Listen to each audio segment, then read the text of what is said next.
Eu diria que o indício principal, quando eu bati o olho numa certidão positiva que me marcou pela injustiça do que eu estava vendo e que eu vou resumir, há indícios muito claros de que a opinião política foi usada como critério de encarceramento no Brasil. Olá, Edu Carvalho, melhor canal de corte do YouTube. Ei, se você gosta do que eu faço, pensa nisso. Esse conteúdo só existe porque tem gente ajudando a manter. Com pouco mais de $5 por mês, você também pode contribuir. Acesse www.paulofigueiredoshow.com/apoia, use o cupom da descrição e já fica o meu obrigado. Sobre a nossa via sacra procurando onde publicar, tá? O que a gente pode dizer? Geralmente não é culpa do jornalista ou do editor ou até do dono do jornal. Geralmente a culpa é do jurídico. E talvez também dos tomadores de decisão por ouvirem demais o jurídico, porque os jurídicos... Responsabilidade é indelegável, né?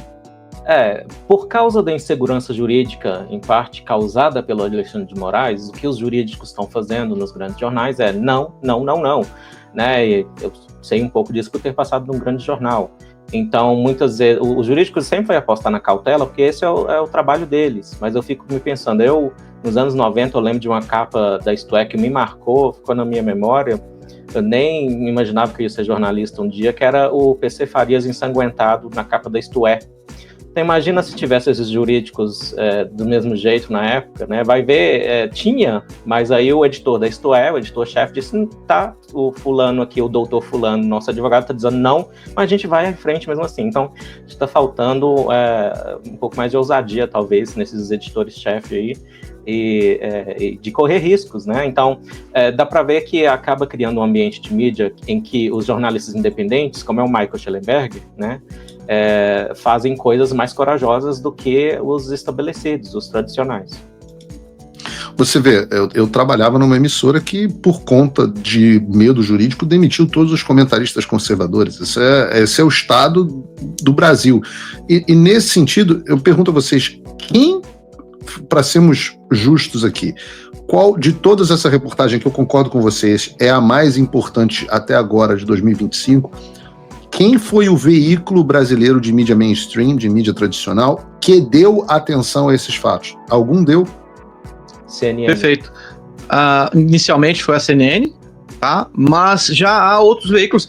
Temos claramente a repercussão na Gazeta do Povo, na Revista Oeste, né? Fizeram boas matérias sobre a nossa divulgação e não posso falar muito mais, né? Até porque eles estão produzindo materiais aí exclusivos sobre o tema. E que há outros veículos também de imprensa trabalhando. Então, em parte, CNN, eu até passo aqui. Oeste e Gazeta do Povo. Isso, inicialmente, Poder 360 também publicou um artigo, mas eu vou fazer uma meia-culpa aqui, tá, pela minha declaração, até porque é um material complicado. Então, quando você publica um material desse, por mais que a gente tenha não vou dizer renome, mas a gente tenha já um nome inscrito nos anais do jornalismo investigativo brasileiro, então as pessoas conhecem meu trabalho já, é realmente algo delicadíssimo e que o veículo precisa estudar a fundo, tanto a possibilidade de publicar, quanto até mesmo a veracidade. Então há outros veículos aí trabalhando em materiais inéditos aí sobre isso, e não posso garantir que eles vão publicar, porque são outros veículos, tá? Mas parece que Metrópolis publicou alguma coisa também, né? Não vi no Metrópolis. Eu vi o Sam Puncher repercutindo nas redes dele. Alguns jornalistas do Metrópolis. O Metrópolis, como veículo, não falou sobre o assunto.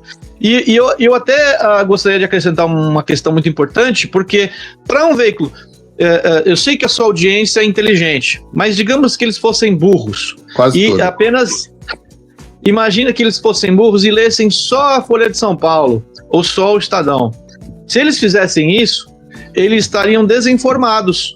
Eles não saberiam o que está acontecendo. Então, ontem teve toda uma movimentação no Congresso, isso foi televisionado, a Rede Globo falou, fizeram várias reportagens sobre isso, sobre o que está acontecendo, só que eles não contaram. A Rede Globo também não contou. Por que eles estão fazendo isso? Por quê? O que eles tinham segurando na mão deles e distribuíram? Eu publiquei agora recentemente no X, eu vi que o Eli Vieira publicou no Instagram, antes de mim até, mas publicou uma foto, todos os parlamentares da oposição convocaram uma coletiva de imprensa dizendo sobre o pacote da paz, inclusive o pedido de impeachment do Alexandre de Moraes, a anistia para os presos do 8 de janeiro, e na mão deles estava lá nosso relatório, impresso, eles entregaram para toda a imprensa. Então não tem como dizer que não sabemos. Não vimos, que relatório que é esse? Não estou sabendo. Então assim, se você acompanha só a mídia mainstream, tradicional, você está desinformado, eles estão enganando. O que você está dizendo é que a mídia escondeu de forma dolosa uma reportagem importante do público. Mas eu quero voltar nesse assunto.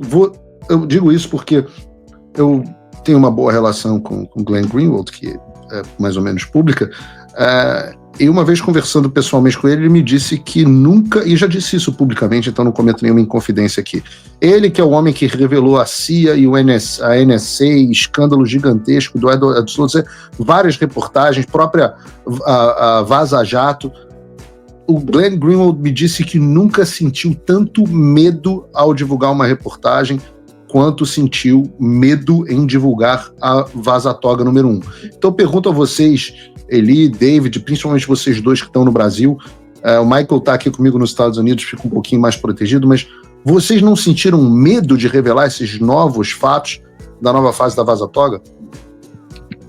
Bom, eu senti, inicialmente, eu fiquei com muito medo, por isso que eu refleti bastante, e até pedi orações, né, e as pessoas já estavam lá, é a Vaza Toga, pra gente, olhem por mim, estou decidindo e tal.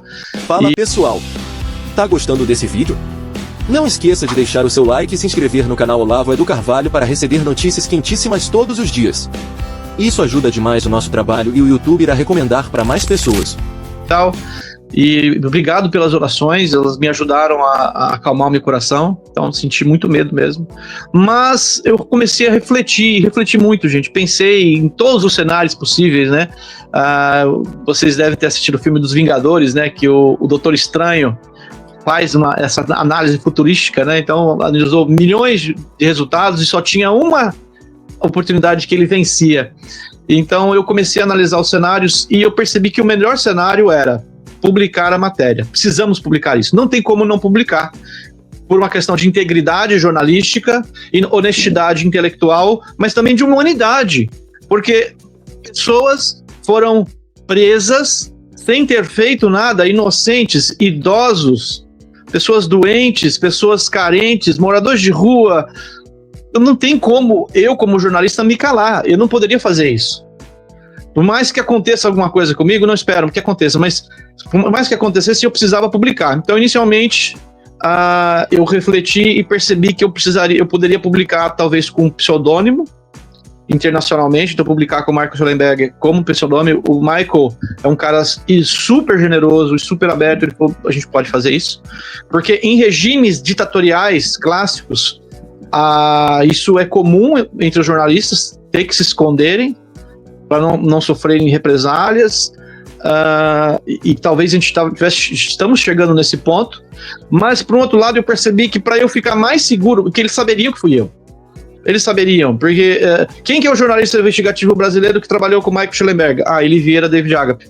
Então, obviamente, eles saberiam que fui eu, e eu estaria mais vulnerável se eu me escondesse. Então, eu aparecendo, mostrando meu rosto, vocês sabendo quem eu sou, caso acontecesse algo, eu estaria mais protegido, eles evitariam de cometer qualquer ação contra mim. Então, não foi, eu falo que a gente é doido, mas não foi uma loucura, não foi um ato impensado, foi um ato calculado. Quando a gente fala de coragem não é se jogar de uma ponte. Coragem é você analisar o cenário e fazer a escolha mais lógica possível, mais segura possível, mas que você também possa atuar sem, vamos dizer, sem medo. Medo a gente tem, mas atuar com segurança, sabendo que é o melhor cenário possível. É o que a gente tem feito. Quer falar alguma coisa, Eli? Perfeito. já que você perguntou da nossa reação particular e como a gente se sentiu, um pouco preocupado a gente fica, mas o que tinham para desenterrar na tentativa de me intimidar já fizeram no Twitter Files Brasil. Não sobrou nada. É verdade. E o que desenterraram saiu pela culatra, que foi algo relacionado à minha carreira acadêmica aí. E eu provei para os... primeiro que tentaram desenterrar um processo administrativo, depois que passou 8 anos. Né? A gente sabe que com 5 anos já expira. Né? Não dá para fazer nada depois de 5 anos. Prescreve. E aí eu escrevi um relatóriozinho que ninguém nunca viu, exceto o meu editor na Gazeta do Povo, e que saiu pela culatra porque eu provei que eles estavam errados, não eu. Foi uma questão aí da minha pós-graduação. Então, e outra que eu venho de uma família muito unida, até apesar de discordâncias políticas, é meio que metade Lula, metade Bolsonaro nas últimas eleições. Continuamos juntos, é interessante a gente negociar o que diz uns com os outros, né? Eu sou o mais isentão da família. Eu aprendi que entre a minha, sei lá, vontade de estar livre e continuar caminhando no parque e pessoas sofrendo, presas injustamente, eu tenho que priorizar as últimas, né? Eu reajo a crises meio que com humor, então eu estava dizendo para o meu companheiro que, bem, se eu passar um tempo na prisão, eu tenho muitos livros aqui, desses que estão aqui atrás, que eu tenho que ler ainda. Tem um aqui, inclusive, está em holandês, esse aqui eu comprei faz tempo, esse amarelo aqui, é uma biografia de um cientista holandês, o Hugo de Vries. Então, eu estou aprendendo holandês no Duolingo e seria bom ter esse tempo livre. Deixa eu apertar um pouco o passo da nossa entrevista, que eu quero aproveitar o máximo de tempo aqui do programa, porque a gente tem muita coisa para tratar ainda. Eu queria que vocês me explicassem de forma resumida, em 2 minutos, o que é o cerne das descobertas de vocês na Vaza Toga 2, os arquivos do 8 de janeiro. Quer começar, Eli? Eu começo.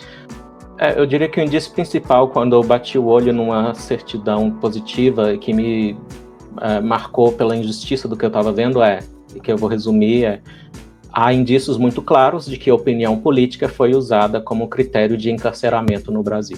Isso é um absurdo, né? Isso é muito até raro de acontecer nos grandes absurdos que a gente vê no mundo, em governos em geral, no Ocidente especialmente. E há um retrocesso, porque esse tipo de decisão baseada em puro capricho de um mandatário, seja lá que cargo ele tem, é um retrocesso para antes de 1215, que foi na Magna Carta que foi estabelecido que é a lei que manda, e não os caprichos subjetivos de uma autoridade. Se você, como eu, está dormindo mais tranquilo agora que o Trump voltou à presidência, ótimo. Mas e o Brasil? Nosso país continua no buraco. A volta do Trump nos dá esperança, mas as coisas não vão se resolver sozinhas. Vai ser preciso muito trabalho, meu e seu. E não adianta xingar muito nas redes sociais achando que isso resolve alguma coisa. Não tem salvador da pátria, não tem um político que vai resolver por você. A responsabilidade é sua. Eu larguei tudo para me dedicar a isso. E você? Como você pode ajudar sem abandonar as suas obrigações? Simples.